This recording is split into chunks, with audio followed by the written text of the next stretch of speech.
Hi, good evening, and welcome back to another episode of Restoration Talks. As you may notice, today's setup is a little bit different, and the first thing is that we are missing a person. We're missing our main host, which is Shazara, who would usually be here with us today. Today she's not here. We are having a bit of a different session, as we introduced briefly last week. So today is going to be a little bit more of an intimate session between myself as a psychologist and Pastor Delroy, who has kindly agreed to sit here and have what would look like a session with me. So in a sense, what we're going to do is try to demonstrate the work in action, really, of a psychologist, and also to try to address some of the issues and concerns that may take place within the church and from a pastoral perspective. So we're going to go right into the session. And first of all, I just want to welcome Pastor Delroy Smith. Thank you. How are you doing today? I'm good, thank you very much. Good. I'm all good. Good. You feeling ready to go? I'm ready to go. Okay. So usually in the work that we do, we tend to offer about 50 minutes of session. And so I'm going to sort of keep within that as well, so what we are doing is very much representative of the work that takes place. So Pastor, thanks again for being willing to share with us and to bare your heart and to be able to expose some of what you're feeling and maybe some of what you're dealing with. Yeah. And I think one of the first things that comes to my mind is just to ask you, how is it, or what are some of the challenges that you may face in your role as a pastor? I think from our part one conversation, we was talking about some of the challenges that pastors do face. And obviously each pastor, it's personal to them, the different challenges that they're faced. But one of the things that we were talking about in terms of challenges was dealing with expectations. Was one of those things which I said has always been an issue and will remain to be an issue in how we deal with expectations. And I think just in general, the work of a pastor is quite a challenging work in terms of a lot of what we do. People see the forefront side of ministry, what we do in terms of coming to church, preaching, or whether we're involved in a worship or involved in prayer for people. A lot of it you can see from the forefront side of how we minister and how we engage with our congregation. But what people don't see is what happens when we finish. People don't realize when we finish from church and we go through the doors, we're normal people like everybody else. One of the things that I remember teaching on for leaders coming up is sometimes when we are preaching and we're preparing our sermons and we prayed into our preparation, we've prepared ourselves, and whether we're preaching on a Sunday or whether we're preaching on a conference or a meeting, just the sheer excitement of being able to deliver God's word.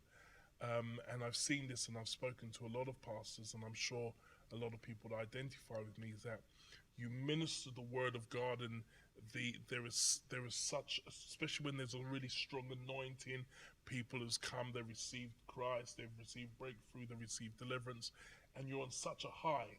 You're really buzzing from a really great time. Is what happens after that sometimes what people don't see. They don't see when the adrenaline comes down, how that can drop you in a very low place. Sometimes you can, my wife we've been married now for 31 years. So she's seen the ups and the downs. She's seen what it's like, when you go home and sometimes you're very quiet, you're very withdrawn, very reflective. Sometimes you're not always engaging in the family conversations. So yeah, there is different sides in terms of ministry, and what individuals go through. So what people see in terms of us on a ministry front is not the full picture. Okay. I just want to talk a little bit about some of the points that you've just raised, if that's okay. Yeah, sure. You have, really opened up our understanding to some of the things that that a pastor experiences. And you really have touched upon some quite important things. You know, this idea of expectations, this idea of what people see, you know, as you said, from the forefront, from the pulpit, and also this idea of, you know, what it's like to experience the high and then have this come down. And I do thank you for being able to share that. But something that I've observed, even just in what you were sharing, is you were talking very much from, you know, what we as pastors and what we encounter and how it is for a pastor. And I'm wondering if you can tell me a little bit more about you. Okay. About, okay, so, you know, let's go back to what you said initially, this idea of the expectations on a pastor. Can you tell me about what some of the expectations are upon you, and even maybe where you feel that some of those expectations are coming from? I think is important, and that's a good question, because I remember in about 2004 going through a personal review of myself, and I really wanted to challenge myself. I really wanted to challenge my thinking. And one of the ways I wanted to do that was to really go into depth in terms of why I'm doing what I'm doing, and to really delve into that quite aggressively. And so I chased that all the way down to my childhood, growing up in the church, and at, you know, my father passed away at 5 years old. I was between 4 or 5 years old, so I was quite young. And I was really blessed because the church became the real, the people in the church became the protectors for my family, especially for myself being one of the youngest ones there. And I got some incredible sisters and brothers who are we are very, very close. My family is a really, really close family. So my sisters and brothers became the protectors for me. And also the church as well was an incredible place of comfort. The people in the church was just wonderful people who really helped me as a young person growing up in the church. But you go through, I always knew from 6, 7, 8 years old, when God began to really touch my life, I always knew there was something different about me, but not being able to explain what the difference was. And I remember the challenge of trying to fit in to the expectations of everybody else, because what I didn't want to be is the person that stuck out like a sore thumb. Yeah. So I know, being at Sunday school, I had this quest for the Word of God. And so when we had been given the Sunday school lessons and homeworks and things like that, the golden text we had to rehearse, and there was just this hunger for the Word of God. And growing up through the teenage years and just beginning to see how God communicated with me, and then realizing and coming to this kind of conflict. I don't think I'm the same like everybody else. I don't think the same like everybody else, even within the church community. And for a while, going through that, it caused a certain amount of isolation, because I couldn't see anyone else who was thinking like me, and I was kind of thinking, what is wrong with me? Why can't everybody else see what I'm seeing, and why can't everybody else hear what I'm hearing? And then maybe there's something wrong with me. So you go through that kind of internal thing of challenging yourself and what people expected, and growing up is, why can't you be like your brothers? Because my brother was our senior pastor, and he was a tremendous man of God, just into the Word, into prayer, very strict. And I was just the opposite. I was just always in trouble in church. I was kind of jovial.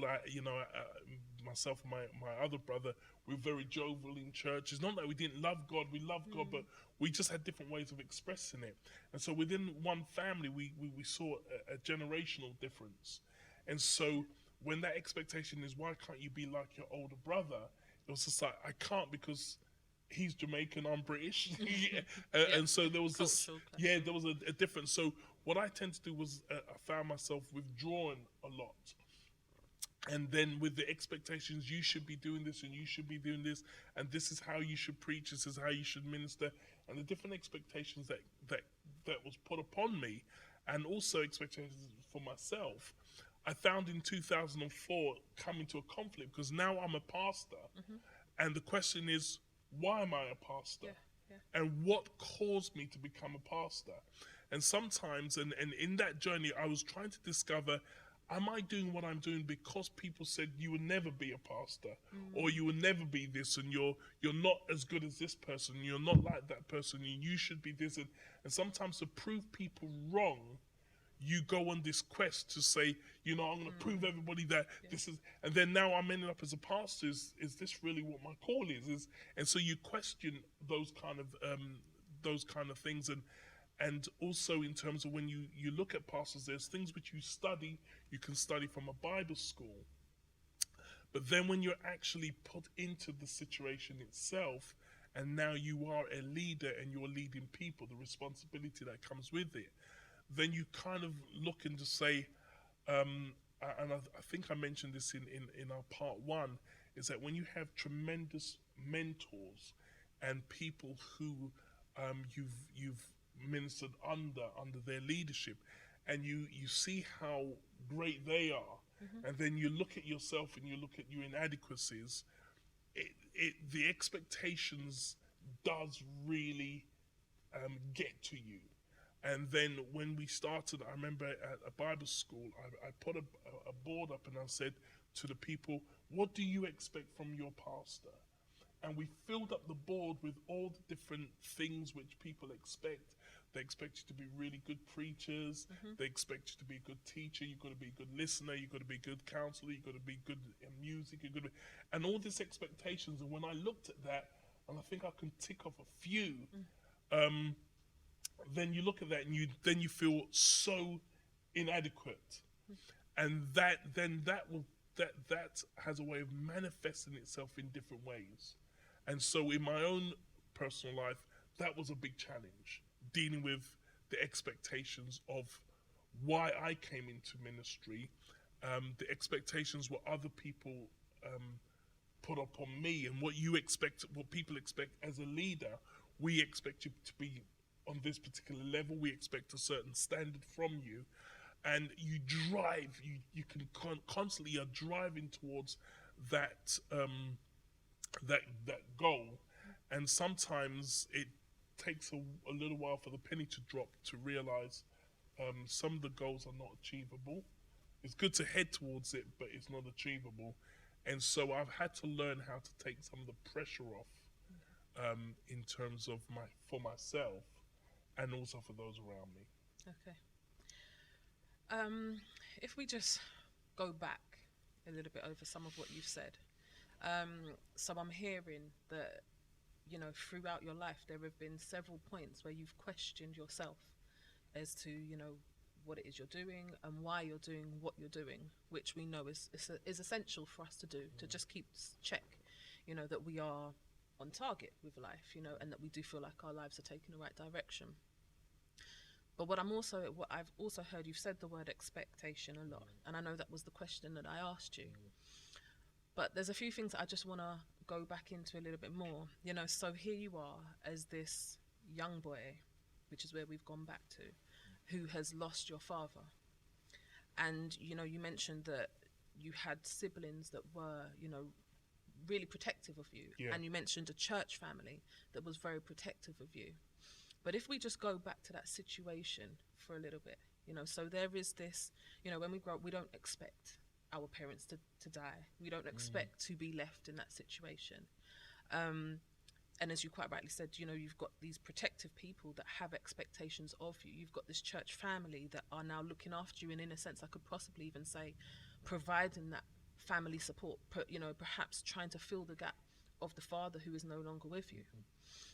And what I hear is that, you found yourself having, realizing, people are saying, why can't you be like your older brother?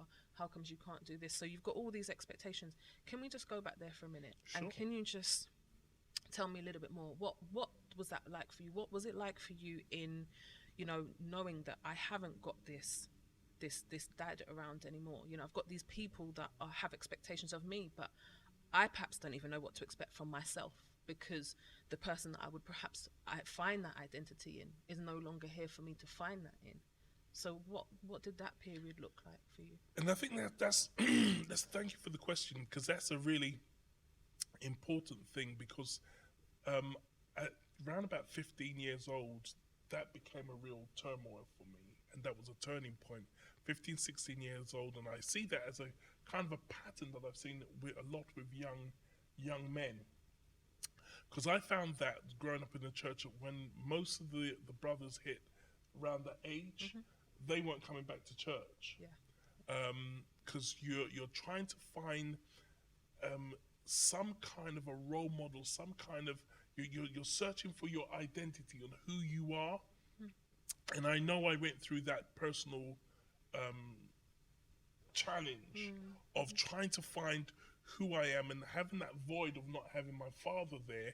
That was a real big issue, because all of a sudden there was a period of time where I went through a period of time of anger. Yeah. And I didn't want the church to pacify me. I didn't want the church members, or as beautiful and as loving as they are, this was a journey that I needed to discover for myself. And I didn't want to spiritualize everything. I wanted, and that's why I'm a kind of an open person. But I went through this period of time because I wanted to find out, am I coming to church because I've been conditioned to come to the church? Because growing up in a West Indian home, if you don't come to church, if your parents are going to church and you ain't going to church, you're in trouble. And so I weren't sure if I've been conditioned to go to church, or if this was my choice. Yeah. And then I went through the issue of my identity, because again, my brothers were in ministry from a very young age, and I weren't towing the line. I saw myself as an individual, and I didn't really want to be a follower. Although I respected my brothers, they're incredible men of God, they were different. I had to see them. They're my brothers, I'm me, and I've got to find my personal journey. I've got to find my way through this. And I remember going through the times of buying. I remember, simple things like tying your tie, and there's times you just wish your dad was there to show you how to tie a tie. Or I remember the jokes I used to have with my brother, where you got a little bit of hair and you think it's time to shave, and you go and put the shaving foam on. I remember having the shaving foam and the razor, and looking how sharp the razor is, and like, I don't know if this is gonna work, and just wishing that I had my dad or someone to talk to and to show me how to shave. Or even in terms of relationship, when you're looking for, as a church was at the time, was you're not allowed a girlfriend, but I wanted a girlfriend. And the church was, my mum was like, hell no, that ain't gonna happen. You ain't bringing no girl in my house. But I want companionship. I want friendship with someone, and wanted to talk these things through, and just, if my dad was there, then I can ask my dad, how do I have a relationship with a girl? What can I do? What can't I do? And some of the intimate things, and apart from just saying you're in the church and just no. It's like, I just wanted that dialogue. I wanted someone to talk to, and not having that. And I remember going through that time where, again, it's expected, because my mother was very strong in the church. My brothers are strong in the church. That expectation, you're supposed to be strong in the church. What are you doing if you're not? And I think at 15, 16 years old, was going through a real turmoil. And then I felt, you know what, I'm going to rebel against this church system. I'm not going to go along with the flow, because no one was getting me. No one was understanding me. No one was asking about me. It was just that you should be coming to church on Sunday. And, back in those days, we had service every single day. You had youth service, prayer meetings, Bible studies. So and then you were singing out, so it was service every single day. So there come a time when it was just like, I'm not doing this. And became a little bit rebellious, and I obviously got in trouble with the church over that. But all of that was, again, it was just trying to find, who is Delroy? Who am I? Rather than just following the system and just conforming to everything, I wanted to find out, who am I? what makes me tick, who, I needs to find my identity and be comfortable with my identity. So I think from about 17, 18, 19 was that going through that discovery of trying to find out who I am, and having the support of other brothers who weren't my blood brothers, but other brothers within the church, helped me so that I didn't go off the rails. But I certainly went through some times of discovery. I certainly went through some very difficult times of trying to understand who I am. And in the midst of all of that, God allowed me that space. He gave me that grace to discover myself and go through the places of anger, go through the places of feeling isolated and feeling lonely, feeling and sometimes the devil has a real part to play, because he makes you feel, church isn't for you. These church people, they don't understand you. Nobody understands you. And so the only people that really understood me, this is the deception, the only people that really understood me were people who were not in church. And so that was I realized that was a ploy that the enemy was trying to pull me out from that secure setting. And like that lone sheep that starts wandering off. And I realized that was the trap that the enemy had set for me, was the church people, they don't really care about you. Family don't really understand you. And so you start to make that discovery. And in discovering about yourself and who you are, the danger was to come out from the protection where the devil can get you. And so, I had to deal with that and go through that process of being angry and walking through that, and at the same time trying to understand what is my purpose in life, because I honestly didn't think I was going to live a long life anyway. So let me just get by. There's some key things again that you've said. There's so much in what you've said that we could with time deal with, break down into lots of sessions. But something I've heard, there's this real big emphasis on the church family. There's been this real big emphasis throughout your life on the support that you've been offered, again, on the expectations on others. And you said something interesting. You said, that when you were about 17, 18, 19, that you had these church support that were bringing you so that you didn't stray. But what I also heard you say is that, you had to walk through anger. You had to walk through perhaps, maybe I could say, bitterness, frustrations, a loss of identity, all these different things that may have come up in your search to understand who you are. And one of the things I'm thinking is, okay, so, what did that look like? Because it almost feels like church and the people of church became your security. And it feels as though, I hear you talk about this grapple with expectation and the expectations of you. But I also hear that there was a part of me that needed to experience anger and needed to experience these things. But I also had people that kept me from going too far. How do you navigate? How do you navigate when actually I need to explore certain things? I need to feel certain things. But there are still all these expectations on you and of you.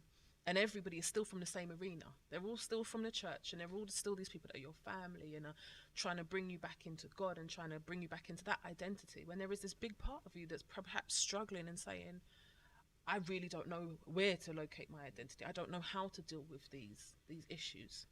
I thank you for that question, because that's really important, because that is how I approach ministry. Because I understand, whilst we're deeply spiritual people, we believe in the prayer, we believe in the reading of the word, we believe in fasting, we believe in worship and that side. We're great at that. Yeah. But to understand a person holistically, sometimes we put everything into the spiritual, and we don't tend to understand the person. And I think my challenge during those times was the failing to understand the person, Delroy. And not just what I do in church, but who I am, why I do what I do. And I think that's where the conflict of the church was there in terms of protection for me from a spiritual perspective, but it wasn't addressing some of the issues that I was dealing with. And how do I speak about, how could I be open? I like to be open with people. How do I deal with issues that are affecting me and be open about it without another person becoming judgmental. And how so whilst the church was protecting me in certain respect, it wasn't dealing with the issues that I needed to deal with as a young man. Apart from saying, read your Bible and come, let me pray for you and cast out demons. That wasn't it. I needed, and this is why our talk is so important to understand. There are some things which we need practical help with. There are situations where when I'm speaking to a young guy, a person, I like to come from the perspective of restoration. Without placing judgment upon a person, allow them freely to talk about their weaknesses, the struggles, the challenges. Let's talk about these things, and then providing the support and the help to get them through. Can I stop you there? Yeah, sure. How did you? Can we talk about those? What was it? When you weren't around your church family, when you didn't have the brothers whispering in your ear, when you didn't have people pulling you back in, saying, we're not letting you go that far. What was life like for you? Miserable. That's the conflict that I found. Loving the church, but wasn't able to deal with my issues. And what were those issues? What did they look like? Well, again, relational issues. Just the challenge of who am I as a black person? Why don't I fit in? Why do I feel so different? Why do I do things differently? And a lot of it, again, understanding from a church perspective, understanding the church culture, but also understanding that the church has got culture, but also understanding there were certain traditions that was going on in the church. And my conflict was the culture and the traditions was dictating my spirituality.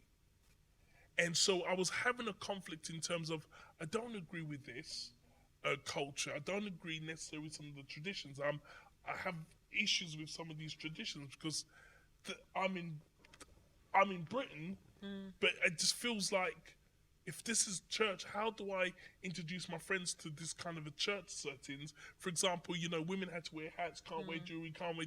And I was thinking, if I was to bring my friends from school into this kind of culture, they would just be saying, it just wouldn't work.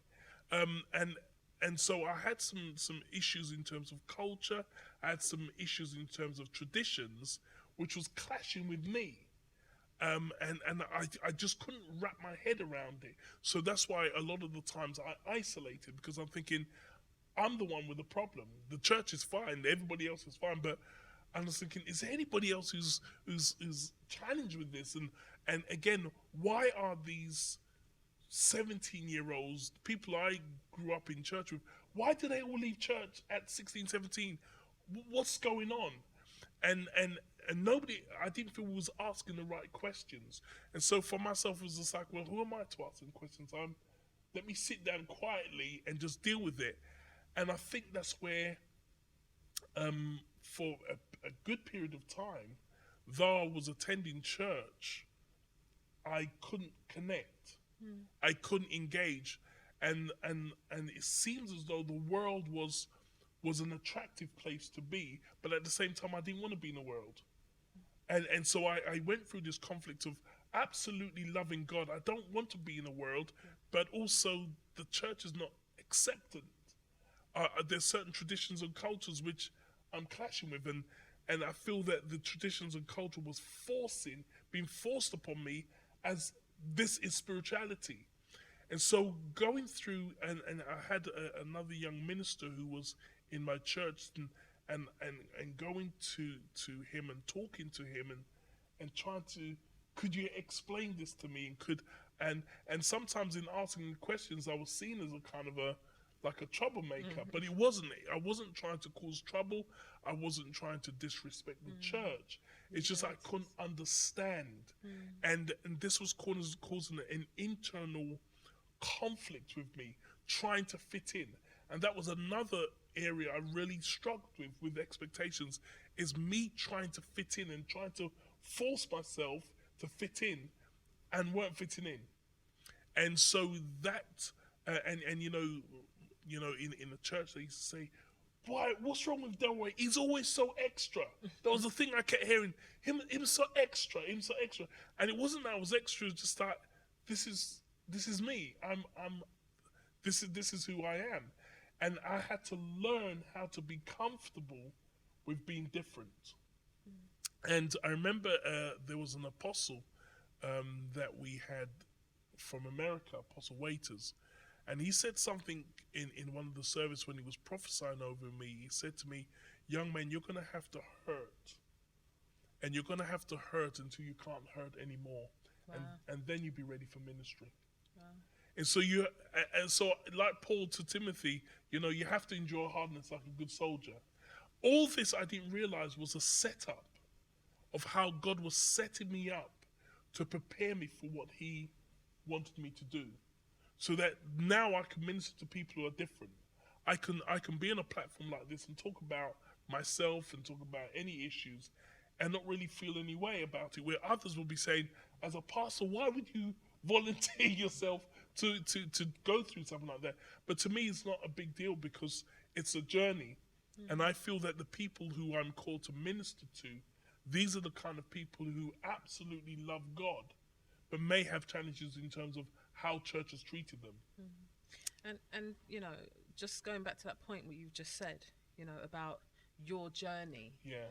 Something that I was sitting here listening to you, there's a few things I've picked up on, and one of the things that touched me as you were talking, it sounded almost like, it sounded like a literal family dynamic. You have your parents and you have a child that can be a bit rebellious, and you got mum and That's dad, me. and you got dad trying to discipline, and the child wants to go off and do their own thing. And what I'm hearing is, between you and the church, there was almost that role. There was almost this thing of the church were trying to father you, trying to mentor you, trying to, bring you in a line and trying to keep you on the straight and narrow. And here was you wanting to be this rebellious son, wanting to go off and find your own adventure and experience life for yourself, and feeling as though, you know what, you don't understand me, you don't quite get me, going through that period, as we know, the prodigal son did, and everybody else, the running away in a sense from your father, from the family, which makes me question, let's just move forward a little bit to present day. No, but just for that, it wasn't that I was purposely being rebellious. It was that I had to acknowledge I was different. Yeah. And the way how I minister will be different. The way how my relationship with God and how he communicates to me and how I see the communication to people was different. It was not part of the traditions. I didn't understand it until I went to Jamaica in 1990, I believe it was 1990. It didn't make sense to me till I went to Jamaica. And when I went to Jamaica and then I saw how people were and how the churches were ministering in Jamaica in different places, then the penny dropped to understand the difference between the culture, the traditions, and the spirituality. And what was confusing was where there was where people were imposing traditions and calling traditions spirituality. And so once I can divide between understanding my culture as a black man and within a West Indian background, when I understood the culture and how the church had a particular culture as well, and the church has particular traditions based upon where it was coming from. It was the people who were running that were people from Jamaica. When you went to Jamaica, I can see it. It was clear that person reminded me of my aunt, that person reminded me of my mum, and when I saw the culture of Jamaica, then I understood, okay, that's culture, that's tradition, that's not spirituality. And then that's when God began to speak to me whilst I was in Jamaica, and it helped me to understand the spirituality of things.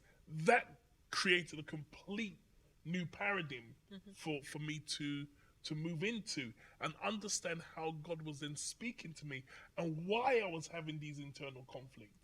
So once I can put that to rest, then I can understand the church weren't trying to harm me. The church weren't trying to do anything bad to me. It's just that they have a particular culture which they work within. They have particular traditions which is important to them, and I respect that. And then you have your own personal spirituality. So once I was able to make that distinction, then it's like everything in my life just clicking together, and then it made sense.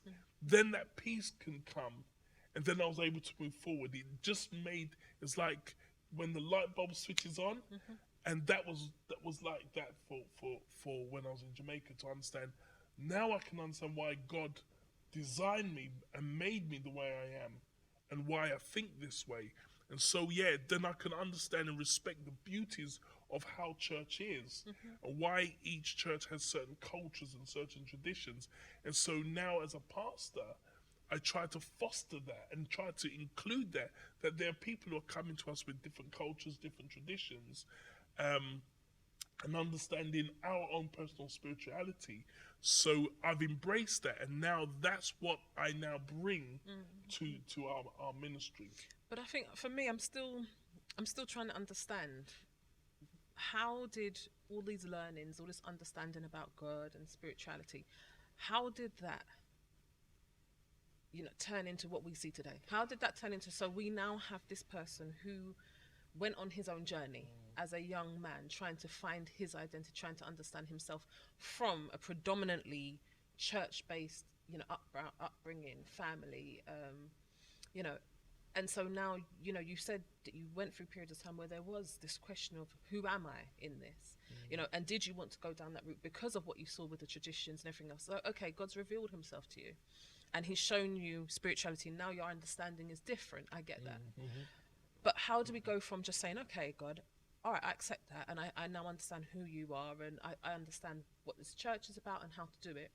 How does that then go from that understanding as a young person to now, okay, my role, my calling as a pastor? How did all of that fit into who you've become? It was not something that happened on my own. I can clearly tell you that happened in 1987. And that was because I met my wife. Okay. Meeting my wife, Caroline, and coming together with her and understanding my role as a husband, and coming into relationship with her, and also in 1989 I came under a different leader as well. I changed church. I was under a different pastor at the time. But what caused things to start to settle was literally the meeting of my wife. And I think what my wife helped me to do is help me to understand me, and help me to, and what she's done, which was she accepted me for who I am. I didn't have to change. I didn't have to try to be somebody I'm not. And can I just say something right there? That sounds quite important for you. Oh, absolutely. What I've heard from everything else you've said today is there was a lot of expectation absolutely, on you. And so now you're talking about somebody who has just met you as you are and is saying, I welcome you as exactly. you are. Accept you is you get that kind of acceptance. A lot of people get that from the world. You get that in the secular environment. People in your workplace, or people who are non-church people, sometimes they just accept you for who you are. Good, the bad, the ugly. They just accept you. Oh, that's just a man. Oh, that's just their way, and that's fine.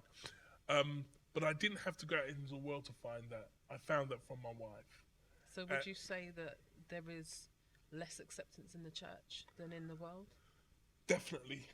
In terms of people's expectations, especially if you are like a pastor's children, or if your parents are heavily involved in the church, there are expectations that's put upon you. If you have a particular role, or your parents have a particular role in the church, there are expectations that you have to live up to, whether you like it or not.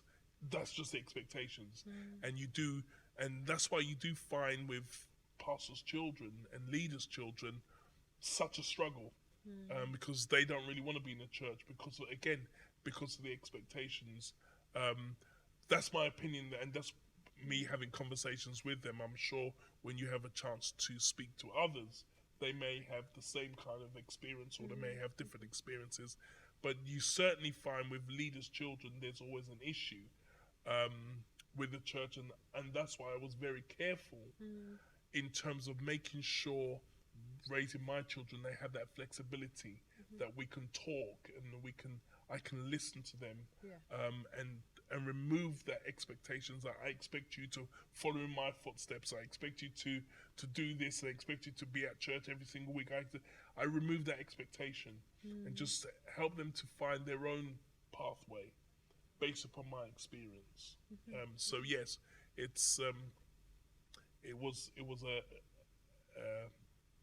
that expectation is a heavy thing. Yeah. And it was, and I think it was put to bed, as I said, personally when I met my wife. Okay, so, you you say what you was put to bed when you met your wife. Then you find yourself in a position where you're pastoring. And so the very thing that you have dealt with and struggled with your whole life, the expectation that was placed upon you, you now assume a role where there are whole lots more expectations placed upon you externally and even by yourself, and how do you navigate that? Because what happens is you start to learn about your identity. You start to become comfortable with how God has called you and what He's called you to do. And that's when you begin to find your purpose, when you begin to say, okay, I know I'm not going to please everybody. I understand that. But in my life, if I can please God, then that's what I've got to do. And then going to God and trying to understand your purpose of who you are and what you're there for. That gives you your identity. That gives you your drive. And so what I had to do is start looking and saying, okay, what are the things that I'm passionate about? Because those passions come from somewhere. And those passions, I know God has put those passions in my life. And so I start to pursue the things I'm passionate about, the things that I'm happy about. So worship was one of those areas. I'm passionate about seeing people come to the call of God. I'm passionate about people fulfilling their call and encouraging people, lifting people up, allowing them to stand on my shoulders, if it were, and propelling them forward. That's what I'm excited about. So when I started to pursue my passion and understand this is what I'm all about, though there would always be expectations, but your purpose of who you are and what you're about, it overrides the constant drive that you have in terms of expectations. Because you should have expectations, nothing wrong with that. But it's when it becomes overwhelming and controlling. When the danger is when you are being controlled by other people's expectations, it becomes dangerous. And that's the turnaround. You would always have to have expectations, but how much of it is being controlled, is controlling your life? And so once I start understanding, okay, God has designed me differently. This is who I am, and becoming comfortable with who I am. This is my relationship with my wife, being comfortable. She's comfortable with who I am. She's never tried to change me. This is what you see is what you get. And once I start walking in that, I started to see doors open for me. I started to see a real area of ministry that was needed in the church, where people can be who they are and not who I want them to be, but they are who God wants them to be. And understand we're going to be unique, we're going to be different. So I have a particular proclivity towards ministry of preaching the word, of worship and prayer. You have a different perspective in terms of understanding people, the care of people, the nurturing of people, helping people through the journey. So I now can respect the difference. That's how God has designed you. I cannot do what you do. I'm not skillful as what you are. I was not broken the way you were broken. I was not made the way you're made. God has made you completely unique, completely different. And I've had to learn, I respect that, because that's your journey with God. I'm here, is how can I help you? How can I help you in your journey? Is there anything that I can do? Anything that you need from me to help you in your journey is available. And I've got to understand, this is how God has made me. I'm comfortable with who I am. And so once I've come to that realization that I'm not going to be controlled by people's expectation. So yes, sometimes I used to, when I come to church, I'll wear my suit and tie to preaching because that's the expectation. Pastors, you wear a suit and tie or you wear your collar. Okay, that's fine if you want to. But if you're going to do that to control me and tell me I have to wear that, then we have a different issue. So I'll come in jeans. And can I just say as well, you talk about the expectation or being controlled by the expectation of others. And something as well that really sits with me is that we can actually also be controlled by our expectations of ourselves. And that can be a very different battle because we know that negative, with our the authority or the expectations that the role, sometimes you can find yourself in position, I need to be, I have to do, I've got to be at church every Sunday on time, because these are the expectations. Now forget what other people have placed on me. This is what I feel I need to be able to do in order to manage my role or my calling or whatever it is. What about those for you? Thank you for the question, because it's so important. Because as a leader, what you don't want to keep doing, or as any individual, is keep beating yourself up, because you can drive yourself into the ground. And that's why I think it's important to have people you can talk to, or have people who can check in with you, who can say, Dale, how are you doing? How are you handling things? So you don't come to a point where it becomes overwhelming. Because you can drive yourself, I've got to study 6 hours a day, I've got to study 5 hours a day, I've got to pray 3 hours a day. And when you don't do that, it becomes so negative. And the people around you, it affects the people around you. Because you can isolate yourself and you can isolate others. Yeah. And it can become so destructive. That's why I think it's important to have people who can be honest with you. And whether it's your wife, or whether it's your husband, or whether it's your children or other people within the church, other team people, that can speak to you and just say, if they're concerned, they can raise the concern about how maybe they've seen something about an area of your character or area of how you're behaving, which is quite negative. And so I'm not talking from a perspective of being judgmental. I'm talking about coming alongside and helping. Yeah. And it's important to note, just because you are a pastor or just because you have a title, it doesn't mean you are exempt from problems. Yeah. And it doesn't mean that you are exempt from anyone providing correction to you, or providing counsel to you, or being able to give you advice. Yeah. I think it becomes quite arrogant for us to feel that we have the right to counsel everybody else and tell everybody else where they're going wrong. And yet we have major issues ourselves, and people feel afraid or scared to come and speak to us and maybe share those concerns, to say, I'm seeing you behaving in a particular way. Is everything okay? Can I help? Or would you like to talk about this? Or again, it's just someone being able to be there for you. Yeah. And sometimes, as I said, with pastors and leaders, we tend not to have so many friends. And so if you do have friends, they need to be honest and open with you. And it's important to talk about some of the ministerial issues you have. And I know I have a couple of very close friends that we talk through things. So if something becomes overwhelming, I know I have particular individuals I can go to, and I can talk about the pressure, and just to have someone to listen, even if they can't take my place, but just to listen to, so I can get it out and just voice it and just say, yes, I'm a pastor, yes, I'm a leader, but these are my challenges. It really helps when you can share some of that burden. Yeah. And, I know we're looking to wind up shortly, but one of the things as well that has become really apparent from a lot of what you've said, and please let me know if I've got this slightly wrong, is that very much that feeling of being different, of not fitting in, of having those questions of, why do I think this way? Why do I feel that way? Why does it feel so different from everyone else? Feels really apparent for you. It really feels as though you did feel quite separate, and as you have mentioned a couple of times, that's very isolating.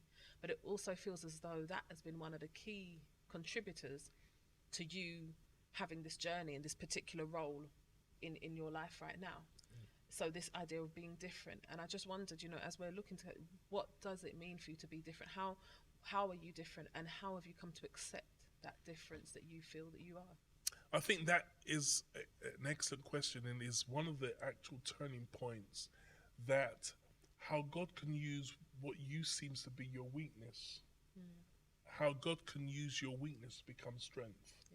Because what seemingly was my weakness, of really trying to fit in, really coming to church, and is like, why isn't that people seeing that? Why isn't people seeing that?